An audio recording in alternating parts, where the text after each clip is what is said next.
우리 오늘 말씀은 사사기 3장 1절에서 11절 말씀입니다. 여호와께서 가나안의 모든 전쟁들을 알지 못한 이스라엘을 시험하려 하시며 이스라엘 자손의 세대 중에 아직 전쟁을 알지 못하는 자들에게 그것을 가르쳐 알게 하려 하사 남겨두신 이방 민족들은 블레셋의 5군주들과 모든 가나안 족속과 시돈 족속과 바알 헤르몬 산에서부터 하맛 입구까지 레바논 산에 거주하는 히위 족속이라. 남겨두신 이 이방 민족들로 이스라엘을 시험하사 여호와께서 모세를 통하여 그들의 조상들에게 이르신 명령들을 순종하는지 알고자 하셨더라. 그러므로 이스라엘 자손은 가나안 족속과 헷 족속과 아모리 족속과 브리스 족속과 히위 족속과 여부수 족속 가운데 거주하면서 그들의 딸들을 맞아 아내로 삼으며 자기 딸들을 그들의 아들들에게 주고 또 그들의 신들을 섬겼더라. 이스라엘 자손이 여호와의 목전에 악을 행하여 자기들의 하나님 여호와를 잊어버리고 바알들과 아세라들을 섬긴지라. 여호와께서 이스라엘에게 진노하사 그들을 메소포타미아 왕 구산리사다임의 손에 파졌으므로 이스라엘 자손이 구산리사다임을 8년 동안 섬겼더니 이스라엘 자손이 여호와께 부르짖으며 여호와께서 이스라엘 자손을 위하여 한 구원자를 세워 그들을 구원하게 하시니 그는 곧 갈렙의 아우 그나스의 아들 온니엘이라. 여호와의 영이 그에게 임하셨으므로 그가 이스라엘의 사사가 되어 나가서 싸울 때에 여호와께서 메소포타미아 왕 구산리사다임을 그의 손에 넘겨주시매 온니엘의 손이 구산리사다임을 이기니라. 그 땅이 평온한 지 40년에 그나스의 아들 온니엘이 죽었더라.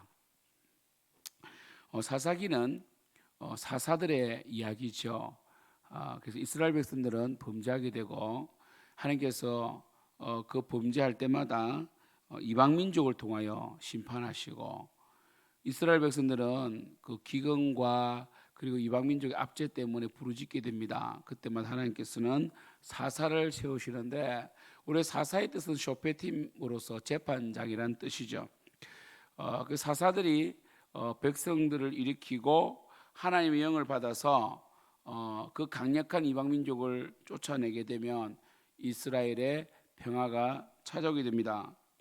리더가 중요한 것이죠, 그죠? 이 사사기는요, 우리가 사사기를 지금 보고 있는데 11월 한 달 동안 사사기를 배울 텐데요. 사사기를 배울 때에 사사의 이름 정도는 12사사 정도는 외워 놓아야 됩니다. 그래서 제가 어제 말씀드렸잖아요. 오셋 삼대기, 온니엘 오늘 나온 이 사사죠. 온니엘은 앞에 나온 적 있죠. 그죠? 유다의 동생 아닙니까? 갈렙의 동생.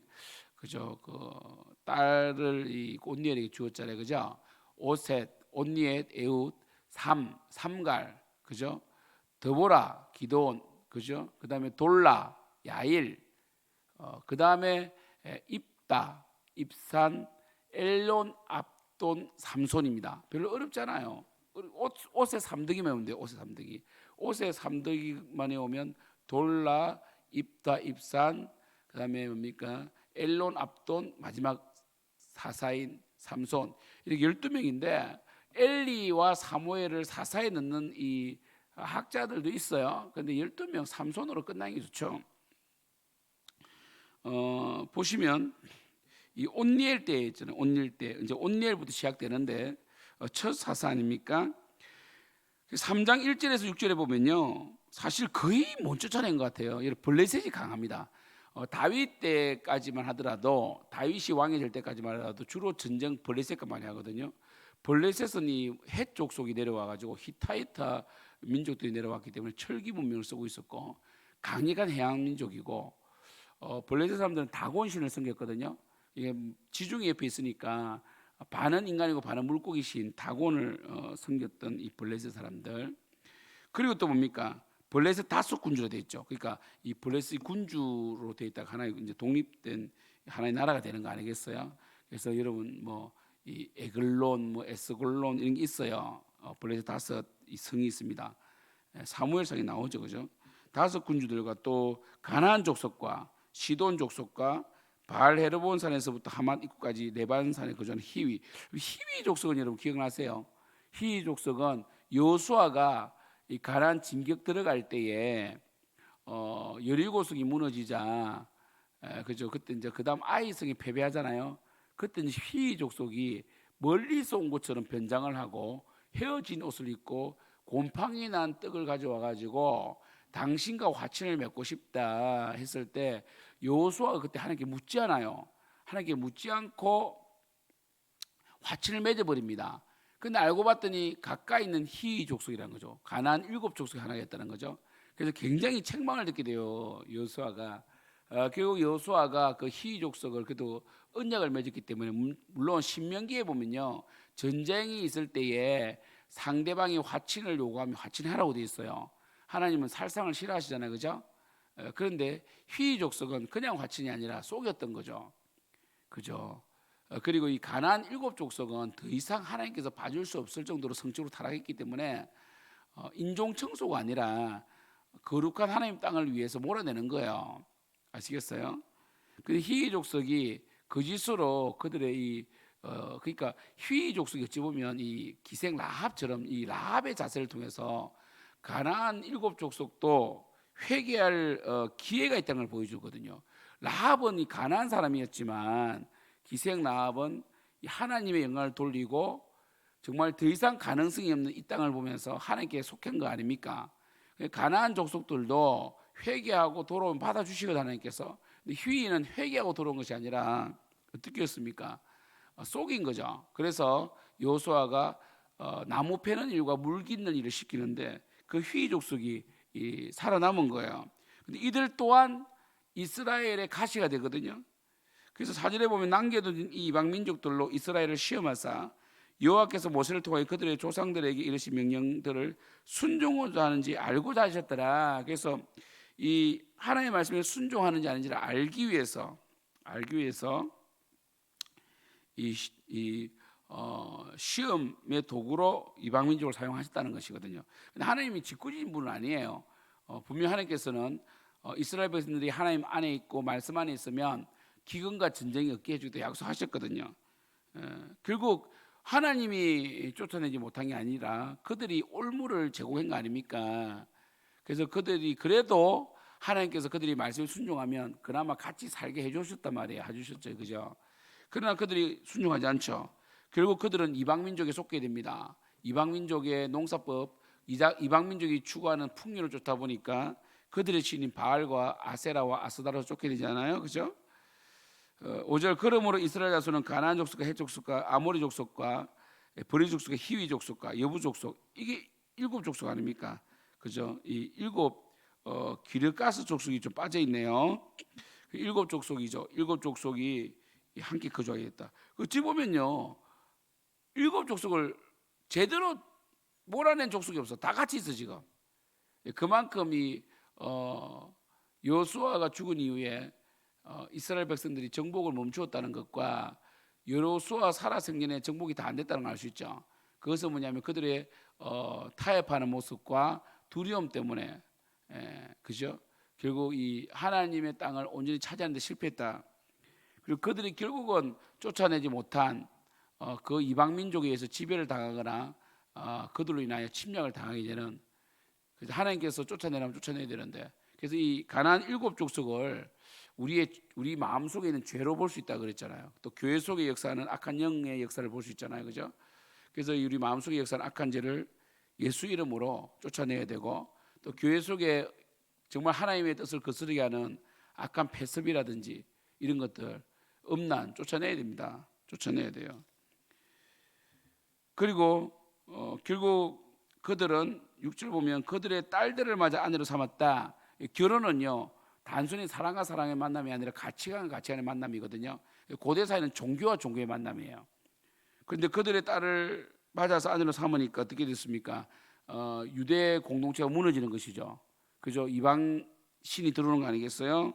자기의 딸들을 그들의 아들들에게 주고 그들의 신을 섬겼더라. 그래서 여러분이 결국은 이 잘못된 결혼까지 가면서 정체성을 잃어가고 있는 이스라엘. 그때 하나님께서 어떻게 하십니까? 이렇게 놔두다가는 완전히 이 정체성을 잃을 것 같으니까 하나님께서 어떻게 하셨습니까? 결국 그들만의 정체성과 공동체성을 가질 수 있도록 전쟁이 일어나는 거죠. 전쟁은요, 결국 그 민족이 뭉치게 하는 힘을 발휘하거든요. 그렇잖아요, 그죠? 7절에 이제 온니엘이 등장하죠. 이스라엘 자손이 여호와의 목전에 악을 행하여 자기들의 하나님 여호와를 잊어버리고 바알들과 아세라를 섬기게 되니까 여호와께서 진노하사 메소포타미아 왕 구산리사다임의 손에 팔았는데 바로 8년 동안, 8년이 얼마나 긴 기간입니까? 8년 동안 사실 제대로 먹지도 못하고 공물을 다 바친 거 아닙니까? 그때 9절 보세요. 참 8년 동안 참 기도하지 않은 이스라엘 백성들 참 완고하죠. 여러분 보세요. 9절에 보면 이스라엘 자손이 여호와께 부르짖어 가지고 하나님 또 부르짖지 않으면요 응답하지 않거든요. 하나님 인격적이기 때문에 부르짖어야 됩니다. 자동으로 해결해 주지 않아요. 부르짖으니까 여호와께서 이스라엘 자손을 위하여 한 구원자를 세워 그들을 구원하게 하시니 그는 곧 갈렙의 아우 그나스의 아들 온니엘이다. 여러분 8년 동안 부르짖지 않았다는 것도 참 신기하죠, 그죠?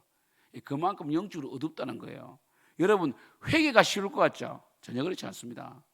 회개도요 매일매일 회개하는 사람이 회개를 잘하지, 기도도 매일매일 하는 사람 잘하지, 운동도 마찬가지잖아요. 가끔씩 뛰면요 온몸에 뭡니까? 이 근육이 뭉쳐버리잖아. 근데 매일 뛰는 사람은요 조금 뛰어도 뭉치지 않죠. 꾸준히 하는 게 중요한데 그들이 회개하면 될 줄 알았어요. 회개가 잘 안 되는 거예요. 여러분 부르짖는 거 쉬울 줄 알죠?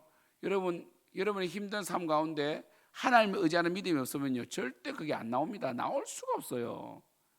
늘 하나님을 의존하고 하나님을 의지하는 이 몸의 생활 습관이 되어 있어야 됩니다. 신앙은 습관이에요. 가치관은 습관으로 나타난다고요. 그죠? 삶의 태도에 나타난다고. 그래서 그들은 8년 동안 부르지 않았습니다. 근데 결국 8년째 되니까 도저히 살아남을 수 없어서 부르짖게 되었고 온니엘을 세워주죠. 갈렙의 아우 그나스의 아들 온니엘이 되어 있습니다. 10절 여호와의 영이 그에게 임하셨으므로. 그래서 사사기에 보면요 구약은 특별히 선지자, 제사장, 왕 이 하나님의 전쟁을 수행하는 하나님의 뜻을 이루기 위해서 이렇게 하나님의 영을 부어주시잖아요. 그죠? 여호와의 영, 성령. 그래서 성령이 구약에 있다는 거 아셔야 됩니다. 성령이 구약에 있어요. 신약처럼 온 만민에게 부어지는 성령은 아니더라도 그래도 구약의 성령이 등장하시고요. 그래서 성령을 통하여 예수를 믿게 되고 성령을 통해서 믿음을 갖게 되고 성령을 통하여 하나님의 일을 진행할 수 있는 힘이 생기는 거예요. 그래서 여호와의 영이 온니엘에게 임하니까 그가 싸우게 되는 거죠. 메소포타미아 왕 구산리산다임은 강하지만 그 하나님께서 그들의 이 기도를 들으시고 탄식을 들으시고 구원해 주셨다는 게 중요하죠. 그래서 결국은 이 40년 동안 이 온니엘이 사는 동안에 평안하였다 이렇게 되어 있습니다. 그또 온니엘이 죽고 나면 내일 또 말씀 보시겠지만 이제 또 이스라엘이 또 하나님 버리게 되죠.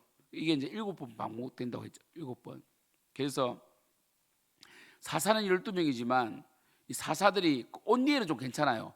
가면 갈수록 안 좋아져요. 마지막 삼수는 어떻게 됩니까? 눈이 뽑히잖아요. 음란 때문에.